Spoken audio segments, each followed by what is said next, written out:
भारत की जानब से मकबूजा कश्मीर में बड़े पैमाने पर इंसानी हकूक़ की खिलाफ वर्जियों और कश्मीर की जुदागाना आइनी और जगराफियाई हैसियत को तब्दील करने की कोशिशों को नाकाम बनाने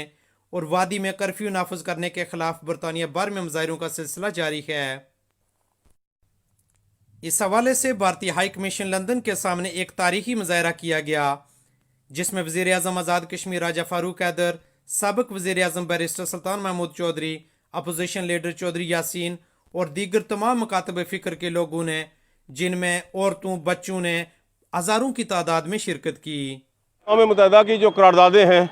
वो सबसे मुअस्सर हैं। अक़वाम मुत्तहिदा में 18 करारदादें पास हो चुकी हैं कि कश्मीरियों को उनका राइट ऑफ सेल्फ डिटर्मिनेशन दिया जाए, हक़ खुदा रादियत का जो हक़ है कश्मीरियों का उनको दिया जाए, ताकि वो अपनी मर्ज़ी से अपनी मंजिल का, अपनी डेस्टिनी का तयन कर सकें।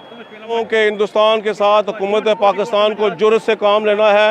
जुर्रत से काम लेना है और हिंदुस्तान के साथ तमाम सफारती तल्लुकात, हिंदुस्तान का जो राइट है, जो एयर स्पेस का राइट दिया गया वो बंद किया जाए, तमाम तजारत बंद की जाए। और मैं समझता हूँ कि पाकिस्तान की पाक फ़ौज जो है वो एक बहादुर सिपह सलार जो है जनरल कमर जावेद बाजवा के हाथ में है, और इंशाअल्लाह हम पाकिस्तान की उस अपने बहादुर फ़ौज के साथ हैं और इंशाअल्लाह कश्मीरी अपने आज़ादी का ये हक़ लेके रहेंगे इंशाअल्लाह। पूरे कश्मीरी कौम इकट्ठी है और भारत जब तक मौजूदा कश्मीर से अपनी फ़ौजें नहीं निकालता, जब तक अक़वाम मुत्तहिदा की करारदादों के मुताबिक मसला कश्मीर का हल तलाश नहीं करता